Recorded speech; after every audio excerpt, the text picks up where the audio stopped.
Si Dios es un Dios de amor y en sus 10 mandamientos declara que no hay que matar, entonces ¿por qué dio la orden de ir y exterminar a los cananeos? ¿Esto acaso no se contradice con la misma Biblia? Pero la Biblia no es falible, así que tenemos que investigar este asunto. ¿Quieres comprenderlo? Te invito a que veas el inverse de hoy.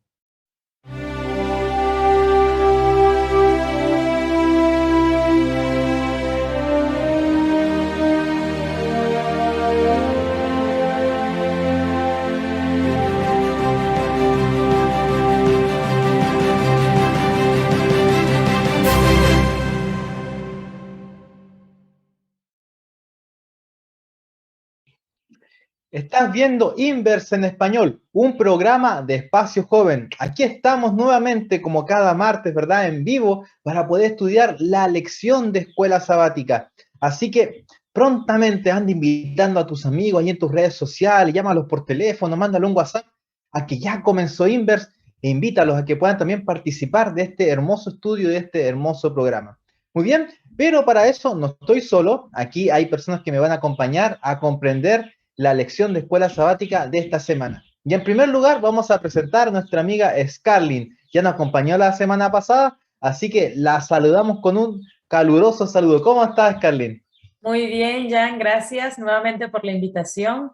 Aquí estamos pues esperando que cada uno de los muchachos que nos están escuchando puedan aprender una lección práctica de esta lección número 5 que está súper interesante. Así que si nos están viendo en vivo, quédense allí porque promete esta lección de hoy.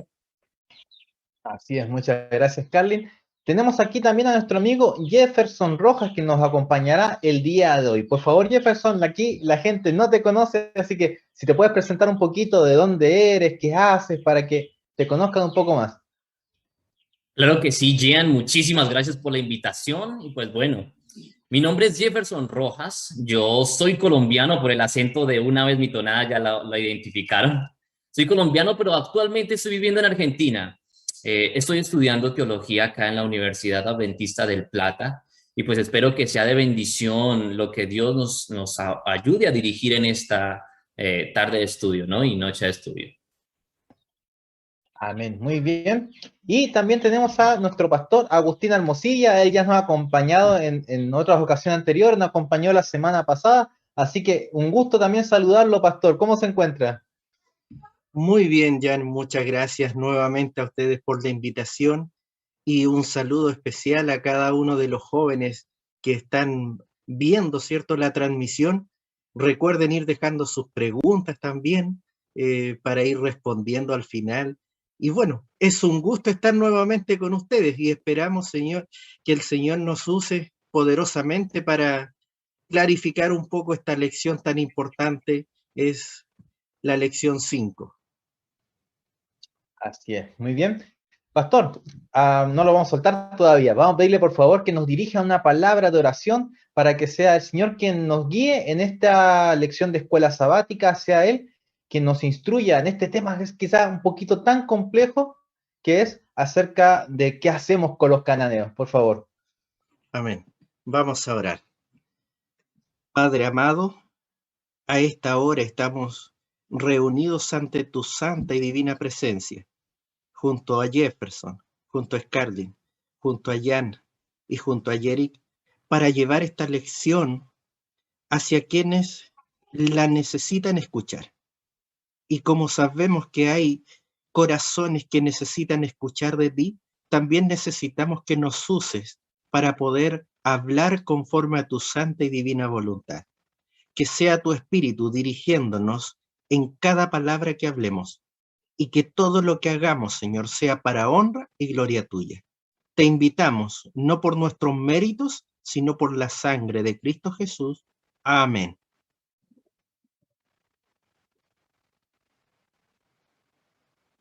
Muy bien, vamos a pedirle inmediatamente entonces a nuestro amigo Jefferson que nos lea ahí el texto base que está en Deuteronomio capítulo 7, versos del 1 al 3, por favor. Claro que sí, Jan, nos dice la palabra de Dios. Y cuando Jehová tu Dios te haya introducido en la tierra a la que vas a entrar para tomarla, y haya expulsado delante de ti a muchas naciones, al Eteo, al Gergeseo, al Amorreo, al Cananeo, al Freseo, al Heveo y al Jebuseo, 7 naciones mayores y más poderosas que tú, y Jehová tu Dios te las haya entregado y las haya derrotado, las destruirás del todo. No harás con ellas alianza ni tendrás de ellas misericordia.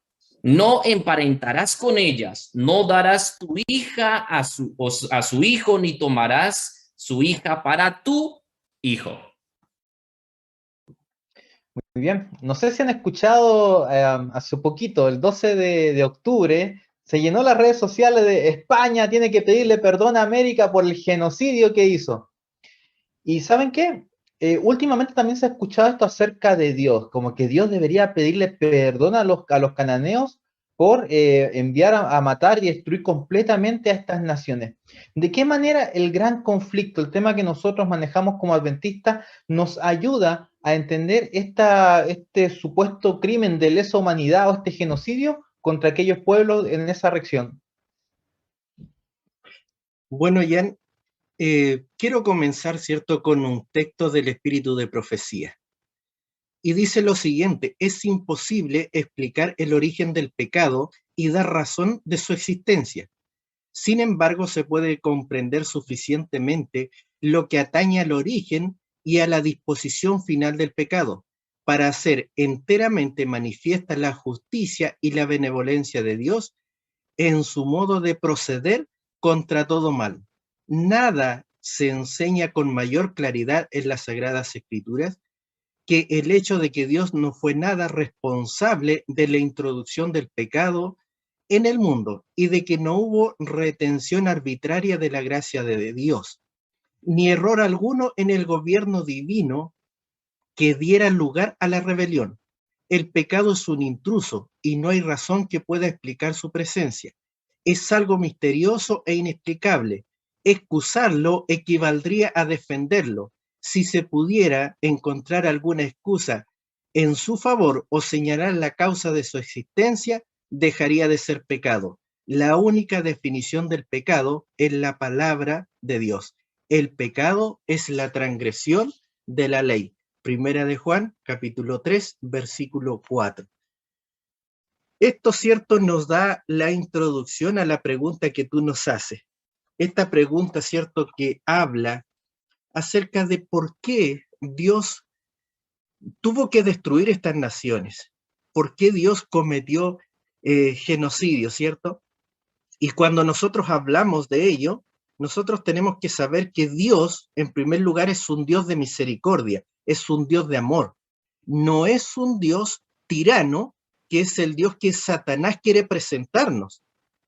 Y a tal punto lo quiere presentar que hoy en día, ¿cierto?, nosotros escuchamos a muchos padres, y es algo normalizado en la sociedad, que cuando su hijo se porta mal y le sucede algo, ¿qué es lo que le dice?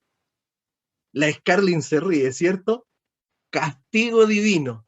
O sea, desde que son niños les vamos mostrando que Dios es un Dios cruel, un Dios castigador, pero no es el Dios que la Biblia presenta, porque la Biblia presenta la esencia de Dios como amor. Eso es lo que veíamos en la lección pasada, ¿cierto? Y a tal punto, ¿cierto?, que Dios tuvo que enviar a Ellen White para que ella pudiera escribir la serie El Gran Conflicto. Y la serie El Gran Conflicto, en Patriarcas y Profetas, comienza diciendo que Dios es amor. El primer capítulo, ¿cierto?, comienza diciendo que Dios es amor. Y cuando termina la serie, la termina, ¿cierto?, con el conflicto de los siglos, la termina con la frase de que Dios es amor. Pero inmerso dentro de cada uno de esos libros, ¿cierto?, está el por qué Dios tuvo que destruir estas naciones. ¿Por qué Dios tuvo que sacar su presencia para que estas naciones fueran destruidas? Dios no hace nada sin darle una oportunidad. A nosotros nos da oportunidades a diario. Por eso dice que sus misericordias nuevas son cada mañana. Entonces no es que Dios sea este Dios tirano que presentan algunos escritores, o en este caso, ¿cierto?, lo presenta Satanás. Porque Satanás es el padre de mentira. Él es el que engaña, él es el que mata. Entonces, el gran esfuerzo que Satanás ha hecho es manchar el carácter de Dios, este carácter amoroso que Dios tiene. Entonces, de esta manera, él destruye la imagen de Dios.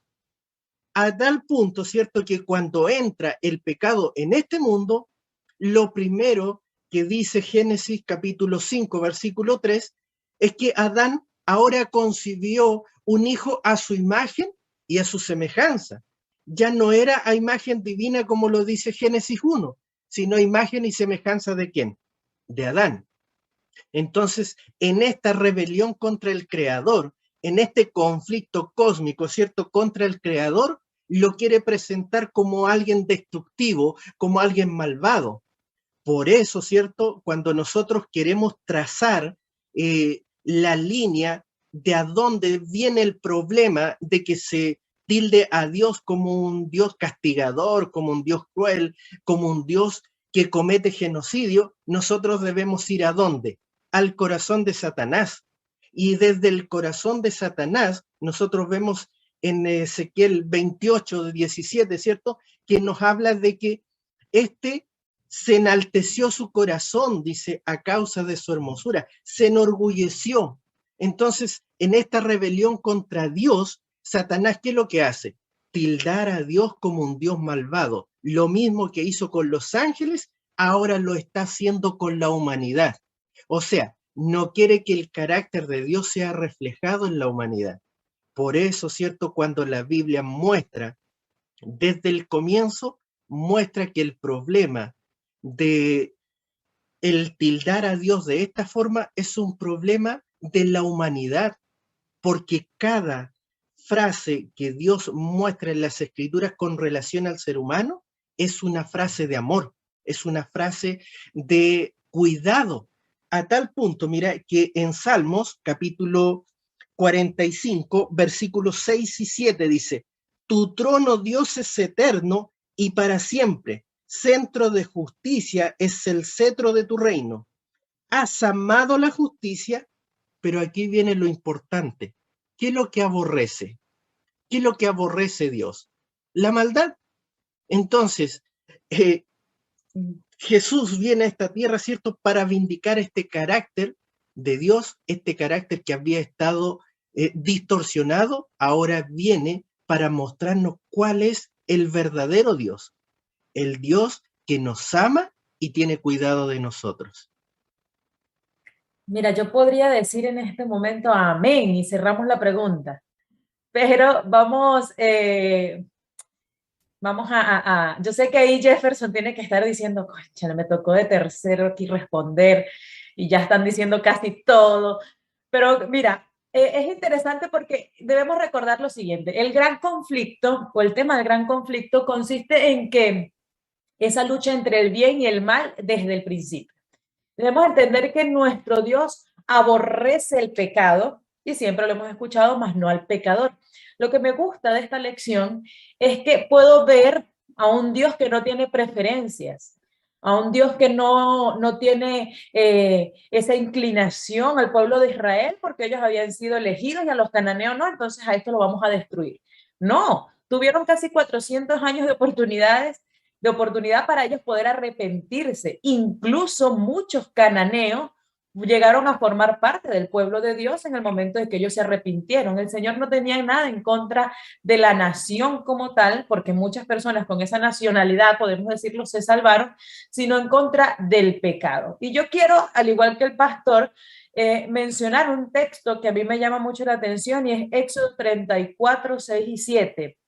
Jehová, Dios compasivo y clemente, lento en iras y grande en misericordia y en fidelidad, que usa de misericordia hasta la 1000ª generación, que perdona la iniquidad la transgresión y el pecado, pero que de ningún modo tendrá por inocente al rebelde. El Señor siempre ha tenido en contra, o sea, siempre ha buscado la manera de erradicar completamente el pecado. Busca las maneras de salvar a la humanidad, sí, las busca.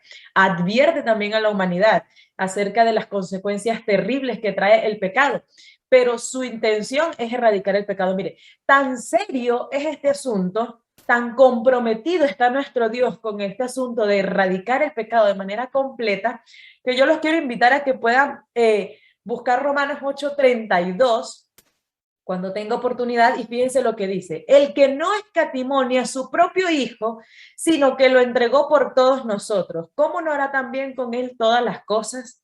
Miren, no escatimó entregar a su propio Hijo por el compromiso tan serio que tiene con la humanidad de erradicar el pecado, que nos hace creer a nosotros que una nación que tuvo mucha oportunidad de arrepentirse iba a ser la excepción. El Señor dio oportunidad a esta nación. No podemos decir en algún momento que fue un genocidio, que el Señor frente a los cananeos los destruyó sin ninguna advertencia, sin ninguna misericordia, porque no lo fue así. El conflicto nos los aclara. Desde el principio el Señor ha tenido un problema serio, y es con el pecado, y lo va a erradicar sí o sí de manera completa. Pues bueno, con referente a lo que están diciendo mis compañeros acá, me nace una pregunta, y es la pregunta que realmente deberíamos considerar en esta tarde, en esta noche. Si Dios es un Dios de amor, este amor me habilita, me capacita a mí para seguir pecando. El amor supremo de nuestro Creador nos habilita para seguir en el pecado. Lo primero que debemos entender es que el pensamiento y la justicia divina son perfectos.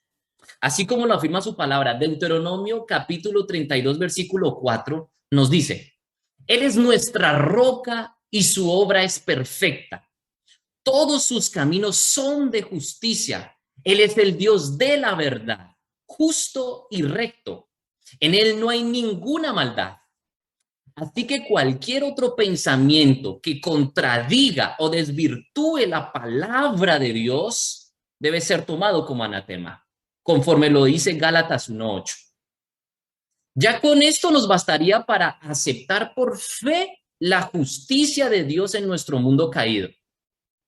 Pero como Dios conoce al hombre, Él conoce todas sus cuestiones, ¿sí? Y sabe el carácter y todo lo que se iba a preguntar el ser humano. Nos ha dejado múltiples vislumbres de su carácter y gloria para entender lo que Dios ha revelado, lo que se nos ha concedido en revelación para conocer a nosotros. El gran conflicto, su desarrollo y su fin nos revela el carácter de amor y de justicia en equidad de nuestro Salvador. Mire, si analizamos, como lo estaba haciendo mi compañera y el pastor, si analizamos lo sucedido con el pueblo de Israel, nos damos cuenta que fue regido exactamente bajo los mismos parámetros que la nación esparcida y derrotada de los cananeos, ¿sí? Pues cuando el pueblo de Israel alcanzó el nivel máximo de degradación ante Dios, fueron derrotados, exiliados, esparcidos y hasta muertos, muchos de la misma forma que los del pueblo de los cananeos, ¿no? Pero debemos saber algo. Si la sangre y la justicia de Cristo en el ser humano puede encaminarlos en santidad de carácter hasta llegar a la glorificación, debemos saber que en el nombre del enemigo de Dios, también el ser humano degrada su carácter hasta llegar a la destrucción. Génesis capítulo 15, versículo 16 nos dice: en la cuarta generación ellos regresarán acá, porque hasta entonces no habrá llegado a su colmo la iniquidad de los amorreos. ¿Quién está hablando acá? Dios le está hablando a Abraham de la promesa. Y nos damos cuenta que aún la maldad de los amorreos, de los cananeos, no había llegado al colmo. Eso quiere decir que como el ser humano caído tiene la oportunidad de santificar su vida hasta llegar a la glorificación, también en el nombre del pecado, siendo hijos del pecado, puede degradar su carácter hasta llegar a la destrucción. Pero ¿cómo encontrar el amor de Dios y su justicia en una destrucción, en la misma destrucción del pecado? Es precisamente en esa erradicación del pecado, el no permitir que la tristeza, el dolor y la degradación continúen por siempre. Es allí donde vemos un carácter de amor y misericordia, y no un carácter de un Dios que es indiferente con el dolor de la raza humana. Miren lo que nos dice este texto, Historia de los Patriarcas y Profetas, capítulo 45, página 267. Mira lo que nos dice. A los habitantes de Canaán se les había otorgado amplias oportunidades de arrepentirse. 40 años antes, la apertura del Mar Rojo y los juicios caídos sobre Egipto habían atestiguado el poder supremo del Dios de Israel. Como los antediluvianos, los cananeos vivían solo para blasfemar contra el cielo y corromper la tierra. Tanto el amor como la justicia exigían la pronta ejecución de estos rebeldes contra Dios y enemigos del hombre.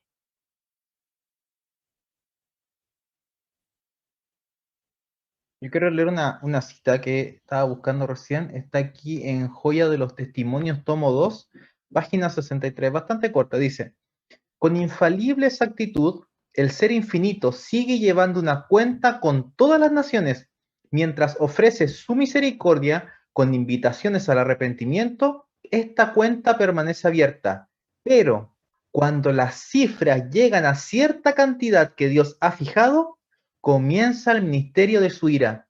La cuenta se cierra, cesa la paciencia divina, entonces ya no intercede la misericordia en su favor. Imagínense lo que dice acá la sierva del Señor. El Señor tiene aquí una cuenta, ¿verdad? Tiene una copa. Cuando esa copa se llena, y ahí el Señor ya tiene que entrar, ya no puede hacer nada por esas naciones, porque el Señor es misericordioso. El Señor llama a estas naciones al arrepentimiento y a todas, incluyendo las nuestras. Entonces, tenemos que también orar por quienes nos representan en el poder, para que cada vez que hagan las leyes no la hagan a favor del mal, sino que la hagan a favor del bien. Bueno, sigamos en esta interesante lección, ¿verdad?, acerca del carácter de Dios, el tema de destruir, de matar. Bueno, acá en la Biblia tenemos muchas otras ocasiones de que se hicieron varios castigos. Por ejemplo, tenemos el diluvio, tenemos las plagas ¿verdad?, con la muerte de los primogénitos, tenemos a Sodoma y a Gomorra, tenemos también en el tiempo final las 7 postreras plagas y el lago de fuego que va a estar ya al final de esta historia de pecado. ¿De qué manera todo esto nos ayuda a entender y a justificar el llamado que Dios le hizo a Israel para exterminar a los pueblos que estaban allí en Canaán? Bueno, con relación, ¿cierto?, a estas advertencias, Dios nunca, ¿cierto?, actúa sin antes advertirnos de lo que va a suceder si nosotros seguimos por ese camino. Y en este caso, ¿cierto?, los antediluvianos, como mencionas acá, ¿cierto?, ellos en el libro de Génesis dice que el corazón de ellos era de continuo hacia el mal. O sea, no había nada bueno en ellos. Y en el único que encontró algo diferente fue en Noé. Y Noé estuvo 120 años predicándoles de lo que iba a suceder. ¿Y hubo algún cambio en ellos? No, ellos siguieron haciendo lo mismo. Con Sodoma y con Gomorra, ¿cierto? Sucede exactamente lo mismo. Cuando Dios pasa, se encuentra con su siervo Abraham. Abraham sabía que su sobrino estaba allá y estaba viviendo en ese lugar. Entonces le dio temor que se iba a destruir. Y por este motivo, ¿qué es lo que hace? Intercede y comienza a preguntar, bueno, ¿qué pasa si hay 50 justos? ¿Los destruirás? Y Dios le dice, bueno, por amor, ¿cierto? No los destruiré. Pero sucede que ni siquiera 5 justos habían. Entonces, ahora el problema, ¿cierto?, con los cananeos era un problema que venía, ¿cierto? Que Dios les había dado 450 o 430 y algo a 450 años, ¿cierto? De libertad para que ellos pudiesen adorar a Dios. Pero todo lo contrario había sucedido, ellos se habían pervertido más aún. Y cuando entra, ¿cierto? El pueblo de Israel, cuando se le da la orden de entrar, les dice que no hagan como ellos, se les advierte. Así, ¿cierto? La palabra de Dios siempre está preocupado de advertirnos. Cuando nosotros vamos a 2 de Timoteo 3:16, dice que toda la Biblia es inspirada por Dios y útil para enseñar, para redarguir, para corregir y para instruir en justicia. O sea, para que nosotros conozcamos qué es lo que está sucediendo y de esa forma tengamos la libertad para poder volver libremente a Dios. Pero sucedió exactamente lo que Dios, ¿cierto?, les había advertido. Dios les había advertido, ¿cierto?, que no tenía que quedar ninguno de ellos. Y ellos decidieron hacer todo lo contrario. Dijeron no a la orden que Dios les había dado. Y miren lo que continúa diciendo Patriarcas y Profetas. Aquí tengo un texto, ¿cierto?, de Patriarcas y Profetas en la página 410. Dice, aunque los amorreos eran idólatras, que por su gran iniquidad habían perdido todo derecho a la vida, Dios los toleró 400 años y les dio pruebas inequívocas de que Él era el único Dios verdadero. El hacer de los cielos y la tierra. Ellos conocieron las maravillas que Dios había realizado al sacar de Egipto a los israelitas. Le dio suficiente evidencia y podría haber conocido la verdad si hubieran querido apartarse de su idolatría y de su vida licenciosa, pero rechazaron la luz y se aferraron a sus ídolos. ¿Y qué es lo que sucedió cuando el pueblo de Israel, ¿cierto?, no cumplió este propósito? El libro de Jueces, ¿cierto?, nos habla de que murió Josué, murieron los ancianos, murieron las personas que habían estado con Josué, y dice que se levantó una generación que no conocía a Dios, a tal punto, ¿cierto?, que comenzaron a casarse con los cananeos, con los amorreos, con los jebúseos, y al suceder esto, comenzó la idolatría dentro del pueblo de Israel, a tal punto, ¿cierto?, que llegó un momento que alguien tuvo que clamar y decir, bueno, ¿hasta cuándo vamos a estar en esto? Y aquí, ¿cierto?, nosotros vemos lo siguiente, que Dios a cada uno nos advierte. Y miren, los quiero llevar aquí al libro de Pedro, segunda de Pedro, capítulo 3, versículos 3 al 7, dice, sabed ante todo que en los últimos días vendrán burladores andando según sus propias pasiones y diciendo, ¿dónde está la promesa del advenimiento?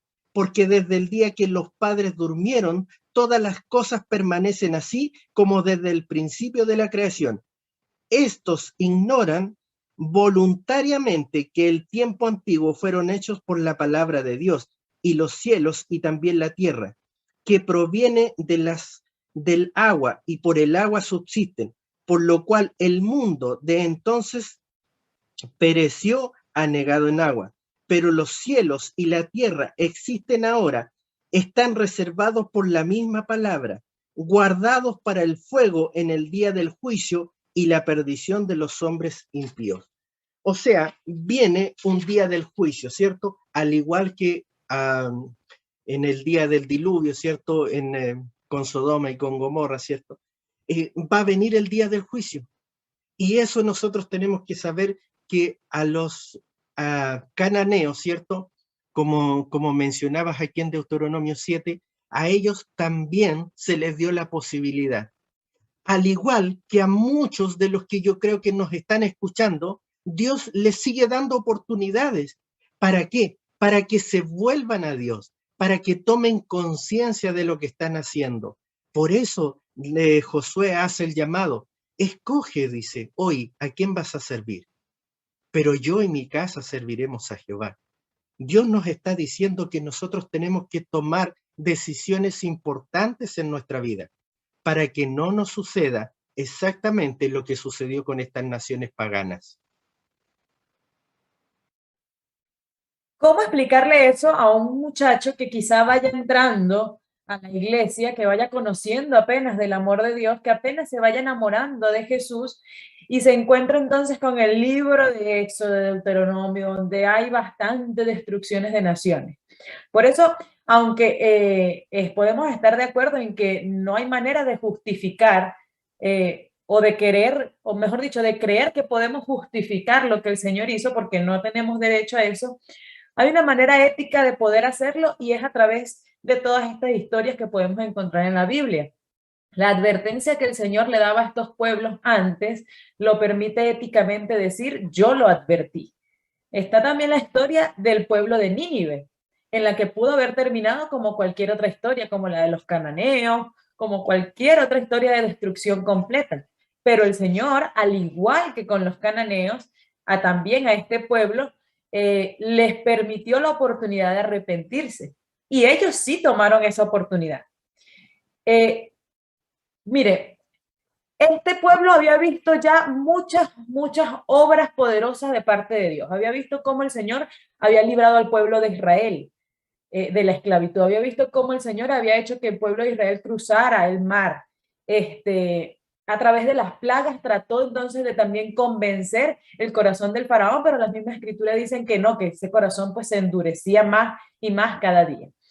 El Señor en su infinita misericordia nos advierte a nosotros cuál es la consecuencia final del pecado. Pero sucede lo que quizá también sucedía en el tiempo de la hermana White, y yo quiero que usted pueda escuchar esta cita, que cuando yo la leí, pues como que se me erizaron allí los pelitos, que dice, fíjense, dice, esta madrugada, dice ella, no pude dormir después de las 2. Durante la visión de la noche me veía en una junta. Estaba rogando a varias familias que aceptasen las instrucciones establecidas por Dios y saliesen de la ciudad para salvar a sus hijos. Algunas de estas familias dejaban pasar el tiempo sin tomar una determinación. La hermana White temblaba al ver esta visión porque hoy ocurre mucho también. El Señor nos ha dado a nosotros la oportunidad de como jóvenes, de como personas, como adultos que pueden estar escuchando, de poder arrepentirnos del pecado sabiendo y conociendo que la destrucción o que la consecuencia final, mejor dicho, del pecado es la destrucción completa, pero a veces nos tardamos en tomar esta decisión. Lo que pasó con Lot, si no se hubiese tardado tanto en poder salir por esa llanura y tomar a su familia, quizás su esposa no se hubiese convertido en una estatua de sal, pero los mismos ángeles tuvieron que agarrarlo de la mano y sacarlo de la ciudad. A veces el Señor hace cosas extraordinarias esperando que nosotros podamos decidir alejarnos del pecado, pero cuando ya no hay más nada que hacer, vuelvo y repito, el propósito del Señor es erradicar el pecado de manera completa. No solamente el Hijo de Dios vino a este mundo por salvarnos a nosotros del pecado y por darnos una mejor vida, sino también para reivindicar el carácter de Dios ante la humanidad que se había perdido. Satanás había dicho, mire, el Señor es un Dios tirano que dejó esta ley para que nosotros podamos obedecerla de una manera sumisa, sin necesidad de amarlo, sino porque Él es un tirano, y lo que quiero hacer yo, dijo Satanás, es modificar esta ley para que todos salgamos ganando. Así que el nombre de Dios estaba en juego, no solamente ante esta raza pecadora humana, sino ante los otros mundos. Al venir Cristo a morir por nosotros y no invalidar la ley de Dios, sino que hacerla viva, entonces aseguraba que el pecado iba a tener un fin y sobre todo mostraba al mundo y a los mundos restantes que Dios era un Dios de amor y que su ley estaba basada en amor y que el problema que Él ha tenido, tiene y tendrá siempre es con el pecado. Así es. Recordemos, por ejemplo, una de las cosas que sucedió con la Malecita. ¿Se recuerdan? Cuando el pueblo de Israel iba camino a la tierra prometida, los Malecitas atacan a la parte de atrás, donde estaban los más débiles, estaban los abuelos, la gente enferma. Ahí van y atacan. Es un ataque completamente cobarde. Y luego el Señor, ¿qué les pide también a Saúl? Destruye completamente la Malecita. Ahora voy a juzgar lo que ellos hicieron hace años atrás. Entonces, vemos que el Señor también, y había pasado bastante tiempo, el castigo no fue inmediato, ya había pasado un tiempo para que los Malecitas se arrepintieran, pero no fue así. Cuando el Señor también ve esa visión, ¿verdad?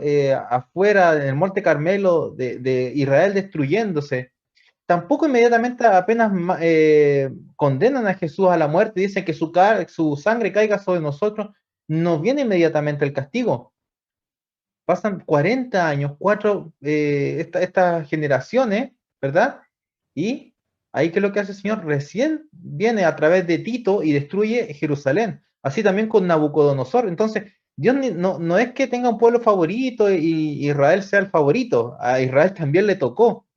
Y con respecto acá, por ejemplo, vemos en Ezequiel capítulo 9, dice, clavó en mis oídos con gran voz diciendo, los verdugos de la ciudad han llegado y cada uno trae en su mano su instrumento para destruir.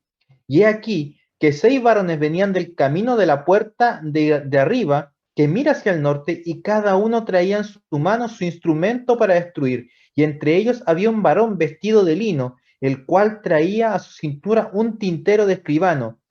Y entrados se pararon junto al altar de bronce. Y luego, en el versículo 4, dice que se le dice a este hombre que tenía este cinto de escribano, dice, y le dijo Jehová, pasa por en medio de la ciudad, pon en medio de Jerusalén y ponles una señal en la frente a los hombres que gimen y que claman a causa de todas las abominaciones que se hacen por en medio de ella. La hermana White dice que esta visión no solamente representa ahora a Israel, representa a todo el mundo. Y en algún momento el Señor va a tener que poner su sello, pero también va a haber la marca y quienes lo tengan van a recibir los castigos, ¿verdad? Las 7 plagas. ¿De qué manera nosotros, según lo que vemos en la Biblia, especialmente en Apocalipsis, podemos evitar llegar a tener la marca de la bestia y sí tener el sello de Dios en nuestra frente? Bueno, la manera que Dios tiene, ¿cierto? Tal como lo expresa Segunda de Corintios, la gracia del Señor Jesucristo, el amor de Dios, la comunión del Espíritu Santo. Entonces, a lo largo de todas las escrituras, nosotros descubrimos las características que se consideran cristianas. Y es aquí, ¿cierto?, donde nosotros en el libro de Apocalipsis, el capítulo 2, el verso 17, donde habla que Satanás se fue a hacer guerra contra el resto de la descendencia, los que guardan los mandamientos de Dios y tienen el testimonio de Jesús. Entonces, nosotros vemos que a lo largo de la historia, Satanás ha querido destruir lo que es el carácter de Dios, destruirlo a través de la conducta humana, pero no lo ha logrado, ¿cierto? Porque siempre ha existido un remanente. Entonces, el remanente que nosotros consideramos, ¿cierto? Aquí en Apocalipsis 14, de acuerdo al mensaje de los 3 ángeles, nosotros encontramos que el remanente tiene esta característica especial, que guardan los mandamientos de Dios y tienen el testimonio de Jesús. Y el 14:12 dice lo siguiente: aquí está la perseverancia o la paciencia de los santos, los que guardan los mandamientos de Dios y tienen el testimonio de Jesús. Entonces, ¿qué es lo que impide que nosotros no recibamos la marca de la bestia si no tengamos el sello de Dios? Bueno, que guardamos, ¿cierto?, lo que Dios nos ha pedido que guardemos, al igual que el texto que leías ahí en Ezequiel, ¿es cierto? Dios a nosotros, a sus hijos, siempre los va a proteger. Protegió a su pueblo estando en Israel, esclavo, el pueblo de Israel en Egipto, lo protegió. Pero ahora, ¿cierto?, nosotros, como pueblo de Dios, que hemos salido también de la esclavitud del pecado, nosotros tenemos que hacer lo posible por comunicar el mensaje de salvación. Giri Muscala, ¿cierto?, en su libro nos relata que el remanente, el pueblo de Dios, el que se enfrenta a este conflicto, debe hacer todo lo posible por comunicar el evangelio eterno. Entonces, de esta forma, nosotros vamos a hacer lo que Dios nos pide. Y mira el comentario bíblico adventista lo que dice, ¿cierto? Estos ángeles que vuelan en la era designada como el tiempo del fin, porque su ministerio tiene un lugar anteriormente a la segunda venida de Cristo, puesto que solo los seres humanos están comisionados para predicar el evangelio, podemos considerar como símbolos de cristianos que se desplazan a través del mundo para compartir las buenas nuevas de salvación. Entonces, nosotros tenemos una misión, y es aquí donde nosotros debemos saber lo siguiente, que es que nosotros como cristianos, nosotros no solamente tenemos que parecer sino tenemos que ser. Entonces, el ser y el hacer van tomados de la mano. La iglesia debe, ¿cierto?, tener un equilibrio, ¿cierto?, entre la misión, la consagración y todo lo que se considera de buen nombre. ¿Para qué? Para que nosotros podamos tener una parte activa dentro de la vida cristiana. Por eso la comunión con el Espíritu, eso nos va a llevar ¿a qué cosa? A que nosotros seamos mejores cristianos. Por eso el Espíritu Santo fue prometido para enseñarnos y guiarnos en todas las cosas que nosotros debemos hacer. ¿Por qué? Porque Apocalipsis 14, versículo 14 dice, miré y vi una nube blanca, y sentado sobre la nube uno semejante al Hijo del Hombre, que llevaba en la cabeza una corona de oro y en la mano una hoz aguda. O sea, la puerta de gracia se va a cerrar. Se va a cerrar, así como se cerró para los antidiluvianos. Se les habló, se les enseñó que Dios los iba a destruir si ellos no se arrepentían. No lo hicieron, ¿cierto? Y fueron destruidos. ¿Fue Dios el culpable? No, fueron ellos por sus propias decisiones. ¿Fue Dios el culpable de haber consumido, ¿cierto?, a Sodoma? No, fueron ellos mismos. ¿Por qué? Su carácter era un carácter de soberbia, su vida, ¿cierto?, era una vida de lascivias y pecados, ¿cierto? Y abundaba mucho egoísmo en ellos. Y son cosas que en el tiempo del fin se están viendo. Entonces nosotros debemos saber que Dios nos da nuevas oportunidades, pero ahora nosotros tenemos que decidir tomar esa oportunidad y dar un énfasis. ¿Para qué? Para que los demás también conozcan que hay un Dios de amor que quiere salvarme, no destruirme, quiere salvarme. Por eso no ha venido aún, pero va a venir, pero Él lo que quiere es salvarme. Así es que si estás escuchando, aún tienes oportunidades, aún no se cierra la puerta de la gracia. ¿Para qué? Para que puedas tener vida eterna.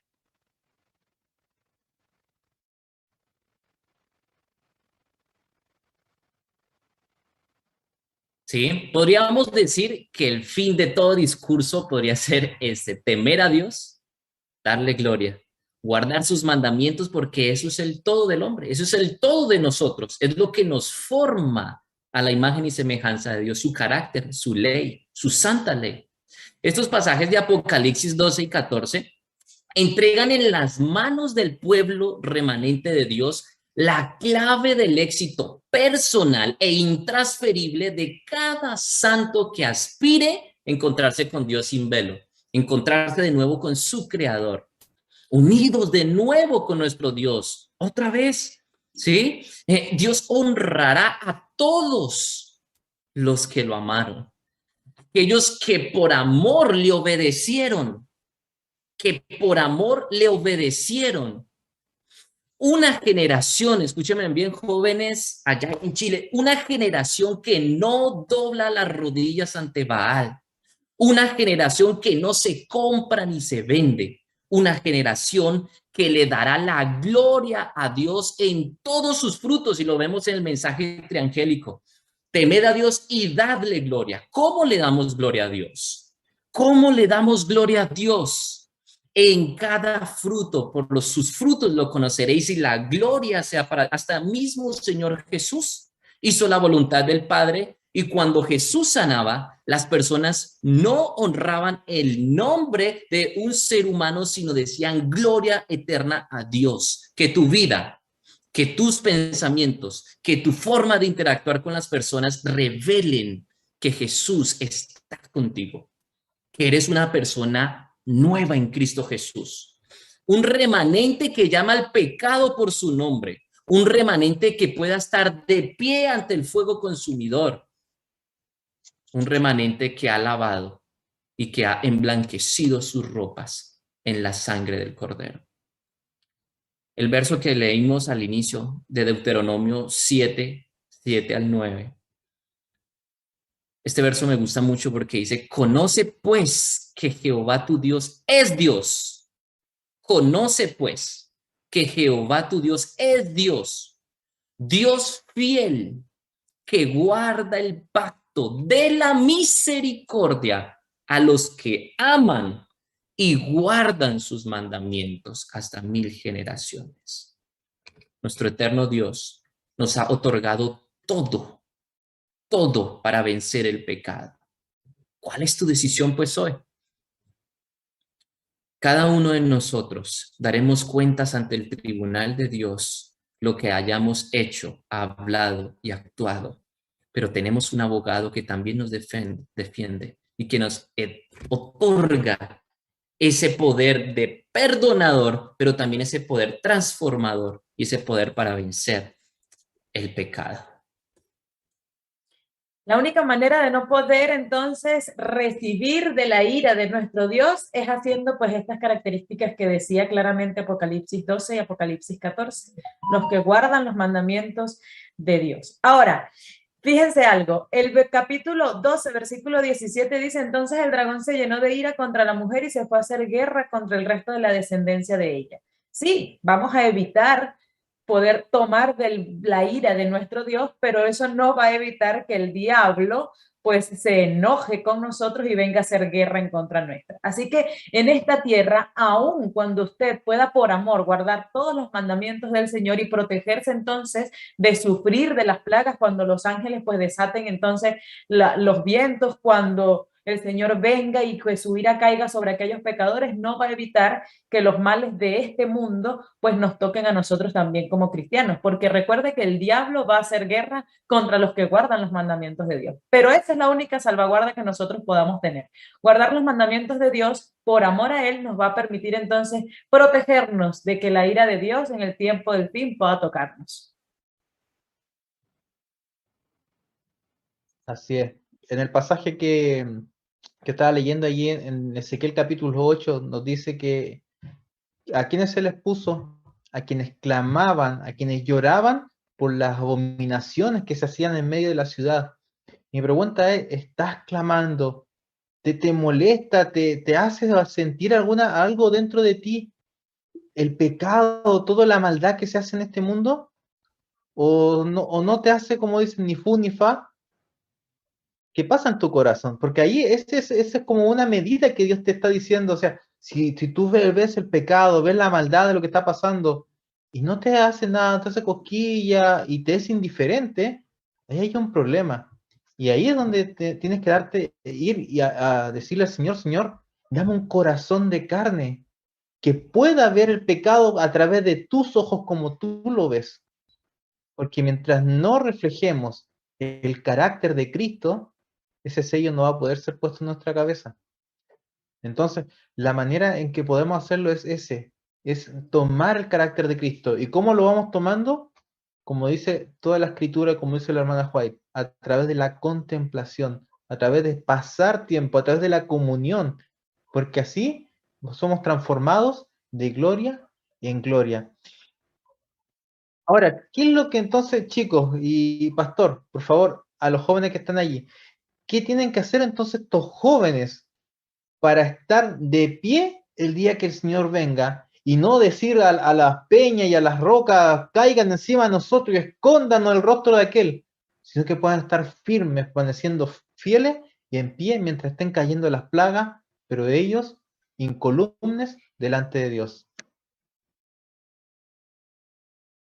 Pues bien, Jean, lo primero que quiero que analicemos es que el juicio divino siempre se ha derramado cuando la iniquidad ha llegado a su colmo, ¿no? Y tanto el amor como la justicia de nuestro Creador demandan la destrucción del pecado, mas no del ser humano. Ojo acá. Sí, quiero ser un poco claro con esto. El objetivo divino nunca ha sido eliminar al pecador. Pero Dios ante el pecado, donde quiera que esté, donde quiera que se encuentre, es fuego consumidor. El Espíritu de Dios consumirá al pecado y por ende a todos los que se aferren a él. ¿Sí? Quiero sustentar mis palabras con este texto. Deseado de todas las gentes, capítulo 10, página 82. Miren lo que nos dice.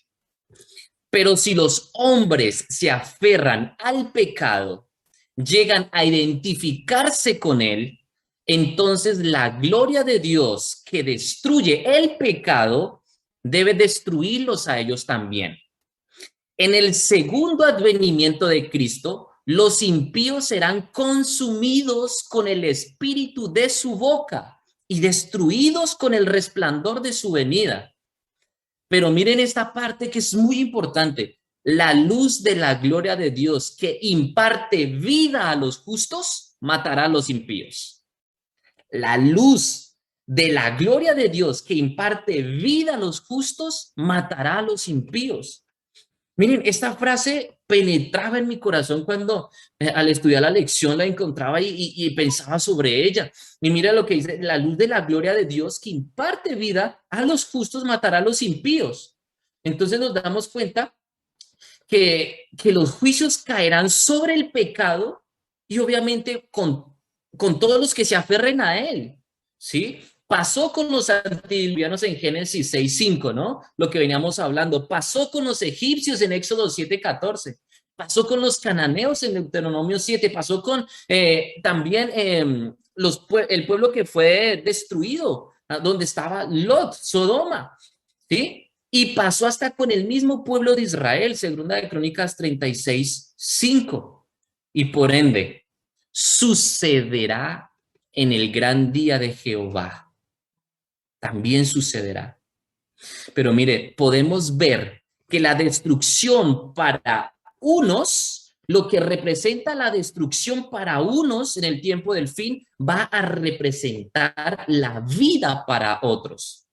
Así que de ese modo no debemos de temer nada sobre el futuro, a menos, dice Eventos de los Últimos Días, página 64, a menos que olvidemos cómo Dios nos ha conducido en el pasado, Y bueno, ¿qué debemos hacer hoy, Jan? ¿Qué debemos hacer hoy, jóvenes? Contemplar el verdadero significado de la cruz.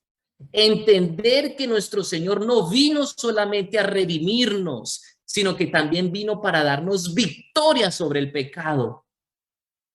¿Sí? Miren este tremendo texto que encontré en Mensajes para los Jóvenes, capítulo 27. Y sé que más de uno se va a identificar, miren. Escasa idea tenemos de la fuerza que adquiriríamos si nos pusiéramos en contacto con la fuente de toda fuerza. Caemos repetidamente en el pecado y creemos que deberá ser siempre así. Nos aferramos a nuestras debilidades como si fuera algo por lo cual deberíamos estar orgullosos. Pero mire, el poder de Dios combinado con el esfuerzo humano nos fueron dadas, mire, ojo acá, obrando, mire, el poder de Dios, ¿sí? Combinado con el esfuerzo humano, ha obrado una gloriosa obra, la victoria en favor de nosotros. Y hace una pregunta, ¿no la apreciaremos? En Jesús nos fueron dadas todas las riquezas del cielo. Miren esta parte. Si queremos hacer frente a la emergencia y armarnos como hombres, como mujeres, como jóvenes que esperan ver a su Señor, si queremos trabajar para vencer todo defecto de carácter, Dios nos dará más luz, fuerza y ayuda. Eso es lo que debiéramos estar haciendo hoy, para estar de pie ante el fuego consumidor. Bien, ya prácticamente Jefferson lo dijo todo y ya pues por temas de tiempo creo que nada más nos quedan unos 30 segundos para responder esta pregunta. Yo podría decir prácticamente lo mismo, poner nuestra confianza en Dios y tener claro de que Él es el único que quiere lo mejor para nosotros. Mire, no recuerdo dónde está la cita en la que dice que quizá el pueblo de Israel no necesitaba un ejército, sino solamente confiar en que Dios iba a ir delante de ellos para defenderlo. Nuestra vida en manos de Dios, que es el que nos creó, nos redimió y nos mantiene hoy en día, pues no estará en mejores manos que en las de Él. Así que hoy lo que podemos hacer como jóvenes es confiar que Dios va a ir delante nuestro, que ya nos dio la victoria sobre el pecado y que solamente debemos aferrarnos a Él, confiar que Él va a hacer con nosotros la obra que ya comenzó, que va a terminar en nosotros la obra que ya comenzó. Pastor. Gracias, Scarlett. Mira, quizás terminar con lo siguiente. Esta es una frase de Norman Gulle. Él dice lo siguiente: el cristiano es el fiel testigo del Dios en el cual cree ante el universo. ¿A qué voy con eso? Cuando fueron a presentarse, dice, ante Dios los hijos, fue también Satanás. Y Dios le pregunta, ¿de dónde vienes? Y él dice, de rodear la tierra y andar por ella. ¿Y qué es lo que dice Dios? ¿No has considerado a mi siervo Jan? ¿No has considerado a mi sierva Scarlett? ¿No has considerado a mi siervo Jefferson? Cuando nosotros tomamos estos textos y los hacemos nuestros, nosotros estamos diciendo al Dios al que servimos. Y es ahí que las escrituras, ¿cierto?, pueden decir de nosotros, hubo en tierra de Futalelfú, o hubo en tierra de Argentina, o hubo en la quinta región, o en Iquique, un varón llamado, ¿cierto?, Jan, Jerick, Jefferson, Scarlett, un varón, ¿cierto?, alguien que ama a Dios sobre todas las cosas, le obedece, que es lo que Dios le pidió al pueblo de Israel. Termino con este versículo, el capítulo 4 del libro de Deuteronomios, el verso 1 dice, ahora pues Israel, oye los estatutos y decretos que yo os enseño, para que los ejecutes y vivas. Dios lo que quiere es que yo tenga vida y que tenga vida eterna. Por lo tanto, si quiero tener vida eterna, debo ejecutar estos estatutos y recordar que soy un testigo del Dios al que sirvo ante el universo. Ya hemos terminado este Inverse. El día de hoy estuvo buenísimo. Es uno de los Inverse que, wow, creo que a muchos jóvenes les va a ayudar. A mí este tema me lo plantearon en la universidad. Un profesor de filosofía me dijo, no, Dios es el más tirano, el genocida, mata a la guaguita, todo, un Dios sin piedad. Y en ese tiempo no supe qué responderle. Que me hubiese gustado haber escuchado en ese tiempo este Inverse. Y así que le damos muchas gracias a Scarlett por acompañarnos el día de hoy, ¿verdad? Un gusto tenerte, también a Jefferson, un gusto conocerte, Jefferson. Un ánimo en esa carrera ahí para que también seas un gran teólogo, un gran pastor y pastor también. Muchas gracias a usted por todos estos consejos que los jóvenes yo creo ahí van a valorar mucho. Así que a los que están allí en sus pantallas, les decimos que sigan compartiendo este video, denle like, sigan comentando, ahí manden sus saludos, porque lo vamos a tener ahí en cuenta. Y compártelo en todas sus redes sociales para que también otros jóvenes puedan nutrirse y puedan beneficiarse y ser bendecidos con lo que estudiamos el día de hoy. No dejes de estudiar tu lección de escuela sabática, no dejes de escribir el versículo, rayarlo, hacerle líneas por aquí y por allá, porque es la mejor manera en que puedes estudiar la palabra de Dios. Sigue estudiándolo y comparte todo lo que aprendiste ahí en tu grupo pequeño, en tu unidad de escuela sabática, el día sábado, porque va a ser de bendición también para otros jóvenes. Muchas gracias por acompañarnos, que el Señor les bendiga. Nos vemos, si Dios quiere, en un próximo Inverse en Español. Buenas noches, nos vemos, chao, chao.